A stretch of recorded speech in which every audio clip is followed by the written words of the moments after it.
Hello friends, पारस classes में आप सभी का बहुत बहुत स्वागत है। तो चलिए हम लोग कंटिन्यू करेंगे हमारी माहेश्वर सूत्र वाली क्लास। जैसे कि आप सभी को पता है, ये सुपर टेट के लिए हम लोगों ने जो संस्कृत विषय के लिए आपकी क्लासेस स्टार्ट किए हैं, तो डेफिनेटली क्लासेस बहुत ही हेल्पफुल होंगी, बहुत ही इंपॉर्टेंट होंगी। आप किसी भी बैकग्राउंड के स्टूडेंट हो, अगर आपको सुपर टेट देना है तो सबको वहाँ 10 नंबर की जो संस्कृत है वो सॉल्व करनी ही होगी। तो चलिए स्टार्ट करेंगे आज का सेशन। इसमें जैसे कि आप लोग देख पा रहे हैं, मैं सारे आपके जितने भी माहेश्वर सूत्र से रिलेटेड आपके एग्जाम में जैसे क्वेश्चन आते हैं वो सारे पॉइंट आज यहाँ मैं डिस्कस करने वाली हूँ। तो डेफिनेटली वीडियो बहुत बहुत बहुत इंपॉर्टेंट है। वीडियो पसंद आए वीडियो को लाइक करना, वीडियो को ज़्यादा से ज़्यादा शेयर करना, और अगर चैनल को फर्स्ट टाइम वॉच कर रहे हो तो चैनल को सब्सक्राइब करके बेल आइकन जरूर प्रेस करना, जिससे कि आपको हिंदी, इंग्लिश या संस्कृत की जो भी क्लास होगी उसका टाइम पर नोटिफिकेशन मिलता रहेगा। ठीक है, तो जैसे कि इससे पहले मैं आपको बता चुकी हूँ कि इनकी उत्पत्ति सूत्र क्या था या इनकी उत्पत्ति कैसे हुई। तो चलिए आज डायरेक्ट हम लोग जो एग्जाम में पॉइंट आते हैं, जो क्वेश्चन बनता है, उन वहां आपको ले चलूंगी। ठीक है, आप लोग देख पा रहे होंगे ये 14 माहेश्वर सूत्र लिखे हुए हैं। मैंने एक लाइन में आपको लिख के दिए हैं ताकि इन माहेश्वर सूत्रों से आपको ये सारे जो एग्जाम के पॉइंट है वो क्लियर होते जाएं। ठीक है, पहला सूत्र क्या है? आ ई उ अणा। दूसरा क्या है? री लेरा का। तीसरा क्या है? एयोंग अयोच हैवरट ल अड़ा यमंगणम झबय घरदस जबगरदस खफ छटत चटतब कपय शशरा और हल। इससे पहले मैंने आपको ट्रिक भी बता दिया है कि कैसे ट्रिक से और कॉन्सेप्ट से आपको ये 14 माहेश्वर सूत्र याद रखने हैं। ठीक है, तो चलिए आज शुरू करेंगे। सबसे पहले देखिए, हम लोग माहेश्वर सूत्र के बारे में पढ़ चुके हैं और इतना आपको पता चल गया है कि जो माहेश्वर सूत्र हैं वही संस्कृत की वर्णमाला है। इतनी बात सभी को क्लियर है। तो चलिए अब इसके आगे चलेंगे। सबसे पहला मुख्य बिंदु समझना ये जरूरी है कि संस्कृत की वर्णमाला, ये माहेश्वर सूत्रों को, जो कुल 14 माहेश्वर सूत्र हैं, कुल जो संस्कृत की जो वर्णमाला है यानी कुल जो माहेश्वर सूत्र हैं, उनको कितने भागों में विभाजित किया गया है? 2 भागों में। जैसे आप लोग हिंदी की वर्णमाला भी पढ़ते हैं तो वहां भी आपको पता है कि जो हिंदी की वर्णमाला है वो भी 2 भागों में विभाजित है, एक स्वर में और एक व्यंजन में। ऐसे ही जो संस्कृत की वर्णमाला है, जो संस्कृत की 14 माहेश्वर सूत्र हैं, उनको भी कितने भागों में विभाजित किया गया? 2 भागों में विभाजित किया गया है। ठीक है, कितने भागों में? 2 भागों में, जो कि मैंने यहाँ नोट डाउन करके दिया है। पहला भाग क्या कहलाता है? स्वर, और दूसरा भाग क्या कहलाता है? व्यंजन। ठीक है, पहला भाग है स्वर, दूसरा भाग क्या है? व्यंजन। दूसरी बात जो अपने को यहाँ जाननी है, सबसे पहले संस्कृत में स्वरों को क्या कहा जाता है? अच कहा जाता है। क्या कहा जाता है? अच, जो यहाँ लिखा है। ठीक है, अच कहा जाता है। और वहीं अगर बात की जाए किसकी? व्यंजनों की, तो व्यंजनों को क्या कहा जाता है? व्यंजनों को हल कहा जाता है। ठीक है, क्या कहा जाता है? हल। अब क्यों व्यंजनों को हल कहते हैं और क्यों स्वरों को अच कहते हैं वो भी जानेंगे। पॉइंट टू पॉइंट बात करेंगे ताकि कोई भी डाउट आपके पास ना रहे। ठीक है, जैसे कि देखिए, स्वरों को हमने क्या कहा? अच कहा। क्यों कहा, जरा सुनिए। क्योंकि जो संस्कृत में माहेश्वर सूत्र हैं उसमें जैसे ही सूत्र संख्या 1 से आप पढ़ना शुरू करेंगे और सूत्र संख्या कहाँ तक जाएंगे? 4 तक। सूत्र संख्या 1 से लेके 4 तक जो दिए गए हैं वो क्या दिए गए हैं? वो आपके स्वर दिए गए हैं। ठीक है, बहुत अच्छे से ध्यान रखेंगे। सूत्र संख्या 1 से लेके कहाँ तक? सूत्र संख्या 4 तक, ये सारे आपके क्या हैं? स्वर हैं। अब इनको हमने अच क्यों कहा? तो जरा ध्यान से देखिए, स्वर का जो पहला वर्ण है वो क्या है? आ, और चौथे सूत्र तक का अंतिम वर्ण क्या है? चा। जैसे कि आप लोग देख पा रहे होंगे, पहले सूत्र का पहला वर्ण क्या है? आ, और अंतिम वर्ण क्या है? चा। तो अगर आपसे कहा जाए कि इनको एक लघु रूप में लिख दीजिए, तो हमने क्या लिख दिया? हमने सारे स्वरों का एक प्रत्याहार बन गया। वो क्या बन गया? अच। ठीक है, ये क्या बन गया? इसे देखिए एक प्रत्याहार भी कहते हैं और एक ये ऐसा प्रत्याहार है। प्रत्याहार अभी अगला चैप्टर आएगा, उसमें मैं आपको डिटेल में समझाऊंगी। बस अभी ये समझ लीजिए कि जो अच एक क्या है? प्रत्याहार है। और कैसा प्रत्याहार है? जो क्या परिभाषित करता है? जो संपूर्ण स्वरों को बताता है। ठीक है, इसलिए स्वरों को हम क्या कहते हैं? अच कहते हैं। आ से चा तक में ही सारे स्वर आते हैं। कुछ लोगों के मन में आ रहा होगा हमने इच क्यों नहीं कहा या उच क्यों नहीं कहा। तो देखिए, सबसे पहली बात, हमें सारे स्वरों की बात करनी थी, तो इसलिए हमने आ से लेके कहाँ तक की बात की? चा तक। ठीक है, अगर आप ई या ऊ से लेते हैं तो आपका फिर कोई ना कोई स्वर छूट जाएगा। ठीक है, तो क्लियर हुआ अच क्यों आया? अच एक ऐसा प्रत्याहार है जो क्या परिभाषित करता है? जो सारे स्वरों को परिभाषित करता है। ठीक है, अब आ जाइए किस पर? हल पर। अभी बताया गया था आपको कि हल माने संस्कृत में क्या है? व्यंजन है। ठीक है, अब कुछ लोगों के मन में आ रहा होगा भाई 14वां सूत्र भी तो हल लिखा हुआ है, तो क्या हम इसे नहीं कह सकते? नहीं, अभी मैंने आपको बताया कि हम किसकी बात कर रहे हैं? हम संपूर्ण व्यंजनों की बात कर रहे हैं। तो संपूर्ण व्यंजन कैसे आएंगे? अभी जस्ट देखिए, अभी मैं आपको आगे पढ़ाऊंगी तो आपको पता चलेगा। सूत्र संख्या 5 से सूत्र संख्या 14 तक जितने आपके क्या आती हैं, जो वर्ण आते हैं, वे सारे वर्ण आपके क्या कहलाते हैं, व्यंजन कहलाते हैं। क्या कहलाते हैं, व्यंजन। और व्यंजनों को संस्कृत में क्या कहा जाता है, हल। क्यों कहा जाता है समझ लीजिए, क्योंकि 5वें सूत्र का अगर आप पहला वर्ण देखेंगे तो वो क्या है, हा, और अंतिम वर्ण देखेंगे तो वो क्या है, ला। ठीक है, इसलिए संपूर्ण व्यंजनों को बताने वाला जो प्रत्याहार है वो क्या है, हल है।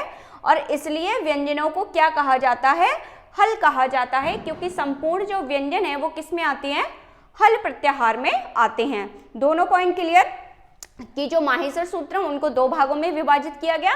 पहला भाग है स्वर और दूसरा भाग है व्यंजन। संस्कृत में स्वर को क्या कहते हैं, अच। क्यों कहते हैं, क्योंकि ये आ से शुरू होते हैं और चा पे खत्म होते हैं। दूसरा भाग जो है वो क्या कहलाता है, व्यंजन। कहाँ से शुरू होता है, हा से, और कहाँ पर खत्म होता है, ला पर। हाँ जी, इतनी बात क्लियर है। अब आगे बढ़ेंगे, आगे क्या लिखा हुआ है। ठीक है, तो जैसे कि अभी आपको पता ही चल गया, जो स्वर है वो कहाँ से कहाँ तक है माहेश्वर सूत्रों में।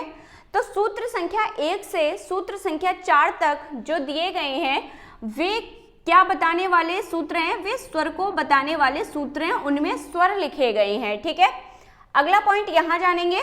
जो सूत्र 5 से 14 तक लिखे हैं वे जो सूत्र हैं वे किनको बताने वाले हैं, वे व्यंजनों को बताने वाले सूत्र हैं।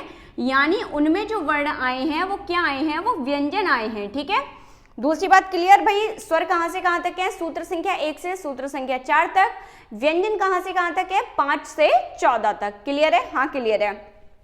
अगर बात की जाए स्वरों में कुल कितने सूत्र आते हैं, स्वरों को बताने वाले कुल कितने सूत्र हैं, तो ध्यान रखना जरा, यहाँ देखो सारी चीजें बिल्कुल क्लियर करूंगी आपको पॉइंट टू पॉइंट। तो स्वर को बताने वाले कितने सूत्र हो गए, 1 2 3 4। स्वर को बताने वाले कुल सूत्र कितने हैं, 4 सूत्र हैं। ठीक है, कितने सूत्र हैं, 4 सूत्र हैं जो किसे परिभाषित करते हैं, स्वरों को। जैसे कि यहाँ देखिए लिखा भी है, 4 विधायक सूत्र हैं जो किसको परिभाषित करते हैं, अच यानी कि स्वर को। ठीक है, अगर आपसे कोई ये पूछे कि माहेश्वर सूत्र में कितने विधायक सूत्र हैं, देखिए क्या होता है, कभी कभी क्वेश्चन की परिभाषा बदल देती है ताकि आप लोग क्या हो, कंफ्यूज हो जाएं और अपना आंसर जो है वो मार्क करने में थोड़ा आपके अंदर क्या आ जाए, कंफ्यूजन आ जाए कि भाई इसका आंसर क्या होगा। तो देखिए बस सीधे सीधे क्या बोल दिए, कुछ भी कह दीजिए। स्वर को बताने वाले सूत्र कितने हैं, तो वो भी 4 हैं। ये स्वर को बताने वाले विधायक सूत्र कितने हैं, तो वो भी 4 हैं। कुल मिला के ध्यान रखना है, जो स्वर को बताने वाले सूत्र हैं या विधायक सूत्र हैं वो कितने हैं, 4 हैं। ठीक है, अगली बात यहां जान लीजिए, इतनी बात तो आप सबको पता है, कुल माहेश्वर सूत्र कितने हैं, 14। अब 14 में से जब 4 जो है वो स्वर को बताने वाले हैं तो बाकी के 10 किसको बताने वाले होंगे, तो जो बाकी के 10 विधायक सूत्र हैं वो किसे परिभाषित करते हैं, हल को, यानी कि व्यंजनों को परिभाषित करते हैं। ठीक है, किसे परिभाषित करते हैं, व्यंजन को परिभाषित करते हैं। ये बात अपने को ध्यान रखनी है। ठीक है, 4 विधायक सूत्र किसको परिभाषित करते हैं, स्वरों को, और 10 किसको परिभाषित करते हैं, व्यंजनों को। 10 और 4 को आप जोड़ेंगे तो टोटल माहेश्वर सूत्र कितने हो जाते हैं, 14। इतनी बात क्लियर हुई, हाँ क्लियर हुई। अगले पॉइंट की तरफ चलेंगे फटाफट से, जहां से निश्चित रूप से आपका प्रश्न बना है और बनेगा और बनता रहेगा आगे भी। ठीक है, यानी कि संख्याओं से। अब भाई कैसी संख्या देखेंगे जरा, अब एक एक करके मैं आपको समझाऊंगी। पहले पूरा स्वर की संख्याएं समझाऊंगी और फिर पूरे किसकी संख्याएं समझाऊंगी, व्यंजनों की। तो अब बात करेंगे जरा किसकी, स्वरों की संख्या। इतनी बात क्लियर है, 1 से 4 तक क्या है, 1 से 4 तक स्वर को बताने वाले सूत्र हैं। अब जब आप इसमें भी क्या गिनेंगे, अलग अलग स्वर वर्ण को गिनेंगे, तब आपको इनकी संख्या पता चलेगी। तो जरा पहले यहां देखेंगे मैंने क्या क्या लिखा है और ये पॉइंट अपने को कैसे समझना है। ठीक है, देखिए जब भी आपसे ये पूछा जाए कि स्वरों की संख्या कितनी है तो आपको आंसर देना है 9। कितना आंसर करना है, 9। और वहीं अगर व्यंजनों की संख्या पूछी जाए तो आपको आंसर करना है 33। ठीक है, पहली बात ये क्लियर। स्वरों की संख्या कितनी है, 9, और व्यंजनों की संख्या कितनी है, 33। ठीक है, इतना आपको ध्यान रखना है। अब जरा देखिए यहाँ पे आते हैं। अब यहाँ संख्या देखिए 2 तरीके से पूछी जा सकती है आपसे। जब आपसे पूछे इति रहित संख्या कितनी है स्वरों की, या डायरेक्ट आपसे ये पूछे स्वरों की संख्या कितनी है। देखिए मैं बहुत ही बारीकी से आपको ये चीजें पढ़ा रही हूँ क्योंकि क्वेश्चंस जो बनते हैं वो इसी टाइप से बनते हैं। थोड़ा सा आपको घुमा देंगे ताकि आप क्या हो जाएं, आप कंफ्यूज हो जाएं कि एक्चुअल में आपको क्या आंसर मार्क करना है। ठीक है, चलिए अब आपसे देखिए यहाँ मैंने साफ साफ लिख दिया, आपसे पूछा जाए स्वर की संख्या कितनी है, वहीं अगर दे दिया जाए इति रहित, अब कुछ के माइंड में आ गया होगा ये इति क्या है, अभी मैं सब क्लियर करूंगी, ठीक है। नीचे लिखा हुआ है मैंने, अगर आप लोग देख पा रहे होंगे तो सारी चीजें क्लियर करेंगे। तो एक बात आपको ध्यान रखनी है, अगर क्या पूछा जाए, डायरेक्ट भी पूछा जा रहा है स्वर की संख्या कितनी है तो भी कितनी बतानी है 9, या फिर क्या पूछा जाए इति रहित, ध्यान रखना है क्या लिखा हुआ है, इति रहित स्वर वर्णों की संख्या कितनी है तो भी कितनी बतानी है 9, ठीक है। यही देखो एक और बात लिखी है कि इति सहित स्वर वर्णों की संख्या कितनी है, तो फिर आंसर में मैंने क्या लिखा है 13। देखिए 9 आपका बहुत बहुत बहुत सही है और 13 भी आपका सही है। अब डिपेंड करता है कि आपसे क्वेश्चन क्या पूछा गया है और आपको ऑप्शन क्या क्या दिए गए हैं, ठीक है। क्योंकि कहीं ना कहीं आपकी जो मूल संख्या है वो तो कितनी है, स्वरों की संख्या 9, लेकिन जब आपके एग्जाम में 9 नहीं होगा तो फिर आपको जब पूछा जाए कि स्वरों की संख्या कितनी है और मान लीजिए ऑप्शन में आ गया 13, 15, 12 या 33, तो फिर क्या लगाएंगे, तो फिर वहां 13 लगाएंगे। और दूसरी बात 9 भी है और 13 भी है, और उन्होंने अगर आपसे पूछा है कि इति सहित स्वरों की संख्या बताइए तो 9 क्यों ना ही लिखा हो, तो वहां 9 आपका सही आंसर नहीं है, वहां सही आंसर क्या होगा 13। आई होप मेरी बात आपको क्लियर हो। अगर उसने पूछा ही है इति सहित तो इति सहित आप संख्या कितनी बताएंगे 13, और उसने केवल क्या लिखा है स्वरों की संख्या कितनी है तो आपको वहां पे कितना लगाना है 9, आपको अपना आंसर लगाना है। क्लियर है सारी बात। जब तक उसमें ये ना पूछा जाए कि इति सहित संख्या कितनी है और 9 और 13 दोनों मौजूद हो तो फिर आपको क्या लगाना है, इति सहित अगर पूछी गई है तो फिर वहां लगेगा 13, चाहे 9 लिखा हो या ना लिखा हो, ठीक है। चलिए अब आगे बात करेंगे, दोनों बातें क्लियर है। मैं थोड़े आपको क्वेश्चन भी प्रैक्टिस करा दूंगी जिससे कि आपको पता चल जाए कि कैसा क्वेश्चन आएगा और क्या क्या ऑप्शन आ सकते हैं और फिर आपको उसमें मार्क क्या करना है, ठीक है। तो वो सारी बातें बाद में करेंगे, इतनी बात क्लियर है। लेकिन अब थोड़ा यहाँ पर आते हैं कि कैसे संख्या 4 है, वो कैसे संख्या आपकी 9 है स्वरों की और कैसे 13 है, तो थोड़ा यहाँ बिल्कुल समझेंगे माहेश्वर सूत्रों के माध्यम से। देखिए अभी मैंने पहली बात आपको बताई कि स्वरों की संख्या कितनी थी भाई, 9 थी। कितनी थी, 9 थी। अब कैसे 9 थी समझो जरा। और एक और वर्ड आया था इति वर्ण, ठीक है। इति वर्ण का मतलब क्या है, तो पहले से थोड़ा आप ध्यान से इन सूत्रों को देखेंगे और आपको ये पता चलेगा प्रत्येक सूत्र के अंत में एक वर्ण लिखा है जिस पर क्या लगा हुआ है, हलंत लगा है। 14 के 14 माहेश्वर सूत्रों को जब आप एक सरसरी निगाह से देखेंगे तो आपको पता चलेगा कि अंतिम वर्ण में क्या लगा है, एक हलंत लगा है, और इसी हलंत वाले वर्ण को क्या कहा जाता है, इत वर्ण कहा जाता है। इसके भी कई नाम है। यहाँ से भी आपका लास्ट टाइम जो आपको सुपर टेट हुआ था वहां क्वेश्चन बना था, क्या क्वेश्चन बना था और कैसे क्वेश्चन बन सकते हैं, वो दोनों बातें मैं आपसे करूंगी। आपको वीडियो कंटिन्यू देखनी है बस, ठीक है। पेपर तो आपको बिल्कुल डेफिनेटली ये वीडियो से ही मिलने वाला है, जितनी भी आपकी क्लासेस होंगी डेफिनेटली पेपर आपको वहीं से मिलेगा। तो चलिए थोड़ा सा समझेंगे, ये जितने भी हलंत वाले वर्ण हैं उन्हीं को क्या कहा जाता है, उन्हीं को इति वर्ण कहा जाता है। देखिए इसके भी कई नाम है, वो सारे नाम मैं आपको लिखाऊंगी क्योंकि प्रश्न यहाँ से भी बन जाता है। इसको देखिए सूत्रांत वर्ण, हलंत वर्ण, समाप्ति सूचक वर्ण, अनुबंध वर्ण, काफी सारे नामों से हम जानते हैं, ठीक है। तो वो सारे मैं आपको नोट डाउन करके दूंगी। तो इतनी बात समझ आई कि जो भी प्रत्येक सूत्र का अंतिम वर्ण है, अंतिम हलंत वाला वर्ण है, उसे इति वर्ण कहते हैं। विद्वानों के अनुसार हमें क्या करना है कि हम जब स्वरों की या व्यंजनों की संख्या गिनेंगे, उनको हम गिनेंगे, तब हमें इन इति वर्णों को गिनना नहीं है। इतनी बात समझ आई कि जब हम क्या करते हैं, जब हम स्वरों की संख्या गिनते हैं और व्यंजनों की संख्या गिनते हैं तो हमें इन इति वर्णों को, इन हलंत वाले वर्णों को गिनना नहीं है। यही नियम आपके प्रत्याहार में लागू होता है।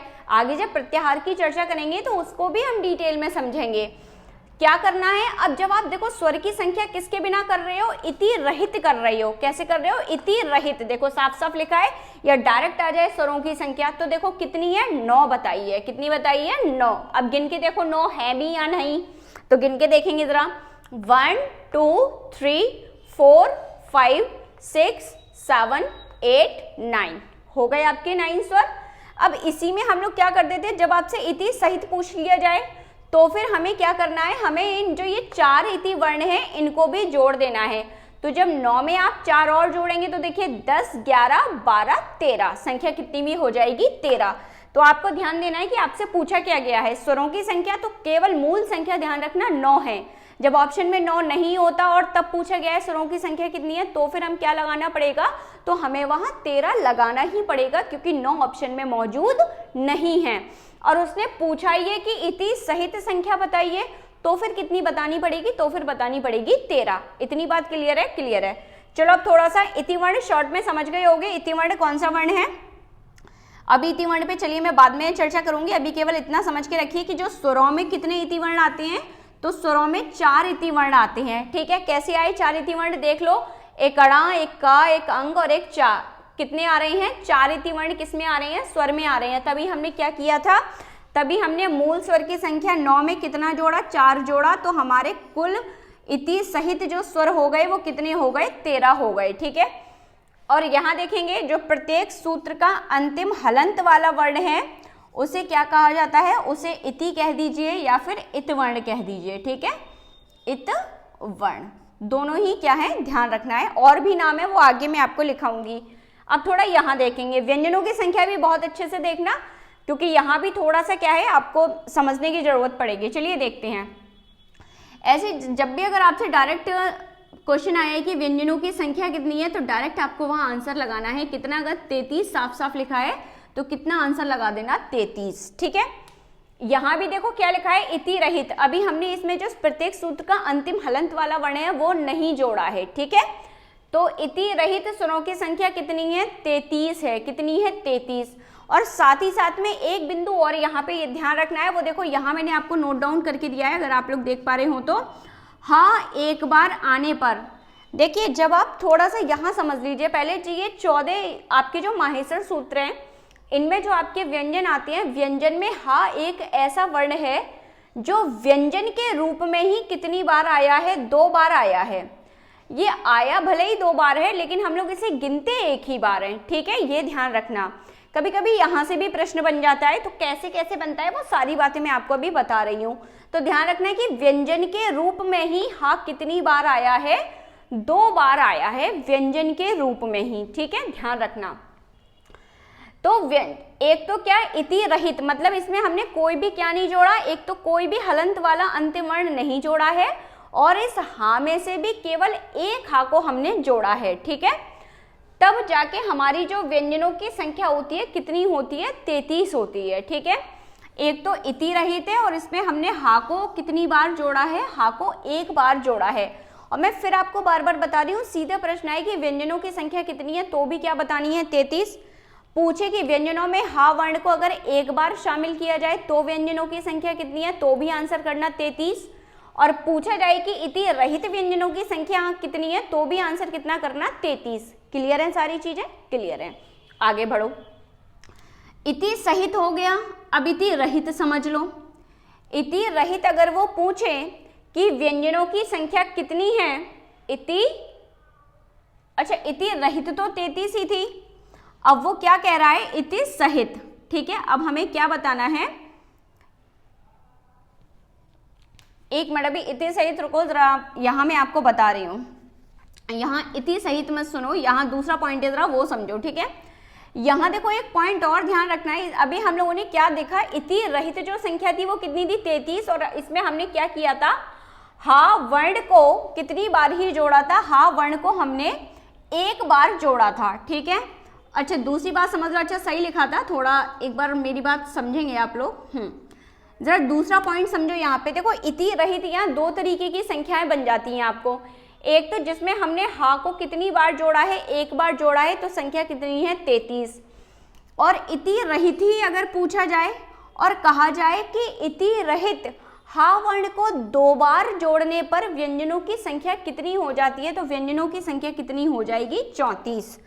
हा कितनी बार जोड़ा है? अब हा को 2 बार जोड़ दिया, ये देखो लिखा है। ठीक है, एक तो इति रहित है, अभी भी किसी व्यंजन वर्ण का जो इति वर्ण है, अंतिम जो सूत्रांत वर्ण है, हलंत वर्ण है, उसको अभी हमने नहीं जोड़ा। अभी हमने क्या कर दिया? अभी हमने इस हा को 2 बार जोड़ लिया, तो संख्या कितनी हो गई? देखो 34 हो गई। इति रहित संख्या कितनी भी है? 33 भी है और 34 भी है, लेकिन 34 तभी बतानी है जब वो आपसे खुद कहे कि जब हा व्यंजन वर्ण को 2 बार जोड़ दिया जाए तब संख्या कितनी है, तब हो जाएगी 34। क्लियर है, आगे बढ़ो। अब यहाँ अगली बात जरा देखो, अब इति वर्ण के सहित भी तो बताएंगे, क्योंकि हमने स्वरों की संख्या भी तो इति वर्णों के साथ में भी तो देखी 13 है, तो व्यंजनों की संख्या भी देखेंगे। अब यहाँ समझो, पहले तो व्यंजनों में कितने इति वर्ण आए हैं, 10 आए हैं। कितने इति वर्ण आए हैं, 10 आए हैं। गिन के देख लो, 5 से 14 तक आपके कुल 10 सूत्र हो जाएंगे। प्रत्येक सूत्र के अंत में एक एक इति वर्ण आया है, तो कुल कितने इति वर्ण आए हैं, 10 इति वर्ण आए हैं। किसमें, व्यंजनों में। ठीक है, अब देखो, अगर अब पूछा जाए कि इति सहित व्यंजनों की संख्या कितनी है, तो मूल संख्या कितनी है, 33, और उसमें हमने 10 क्या और जोड़ दिए, इति वर्ण। ये तो देखो क्या है, व्यंजन है, और व्यंजन में ये हमने 10 क्या जोड़ दिए, इति वर्ण। तो कुल संख्या कितनी हो गई, 43। कितनी हो गई, 43। और एक बिंदु और ध्यान रख सकते हो, इस 33 में क्या है, हा कितनी बार है, एक बार है। ठीक है, तो 33 व्यंजन में जब 10 इति वर्ण जोड़े तो संख्या कितनी हो गई, 43। यानी कि इति वर्णों के साथ में व्यंजनों की संख्या कितनी हो जाती है, 43। क्लियर है, जब हमने 33 व्यंजन जोड़े हैं तो इसका मतलब है इसमें हा कितनी बार है, हा इसमें एक बार है। और वहीं अगला पॉइंट समझो कि जब हम व्यंजनों में हा को कितनी बार जोड़ देते हैं, 2 बार जोड़ देते हैं, तो व्यंजनों की संख्या फिर कितनी हो जाती है, 34। और इति वर्ण तो है ही कितने, 10। और जब 34 और 10 प्लस करते हैं तो कितना हो जाता है, 44। क्लियर है, तो अब यहाँ समझना क्या था भाई, तो समझना ये था, जब आपसे पूछा जाए कि इति सहित व्यंजनों की संख्या कितनी है और आपके ऑप्शन में 43 मौजूद नहीं है, तो फिर वहां आप अपना आंसर कितना करेंगे, 44। लेकिन 43 और 44 दोनों मौजूद हैं, तो फिर आपको जो अपना उत्तर करना होगा वो क्या करना होगा, 43, केवल और केवल 43। ठीक है, आगे बढ़ेंगे। अगला पॉइंट देखो यहाँ पे लिखा हुआ है, अब ये सारी बातें आपने समझ ली। उसके बाद देखो, मूल जब भी स्वर की संख्या है, कुछ भी एक्स्ट्रा कोई वर्ड नहीं आया, तो स्वर बताना कितने हैं, 9 है, और व्यंजन कितने हैं, व्यंजन है 33। ठीक है, तो अगर पूछा जाए कि माहेश्वर सूत्र में कुल वर्ण कितने हैं, तो माहेश्वर सूत्र में कुल वर्ण आपके कितने हो जाते हैं, 42। कैसे हुए 42, तो देख पा रहे होगे, 9 तो क्या है, स्वर हैं, और 33 क्या है, व्यंजन है। जब 33 व्यंजन और 9 स्वरों को आप जोड़ेंगे तो माहेश्वर सूत्र में कुल वर्ण, वर्ण से क्या मतलब है, या तो स्वर या व्यंजन, यानी कि स्वर और व्यंजन दोनों को ही क्या कह सकते हैं, वर्ण कह सकते हैं। तो माहेश्वर सूत्रों में कुल वर्णों की संख्या कितनी है, 42। कैसे है 42, क्लियर है, 9 स्वर हैं और 33 क्या है, व्यंजन। इतनी बात क्लियर हो गई, हाँ क्लियर हो गई। अब थोड़ा सा ये पॉइंट देखेंगे जो यहाँ पे लिखा हुआ है आपके सामने।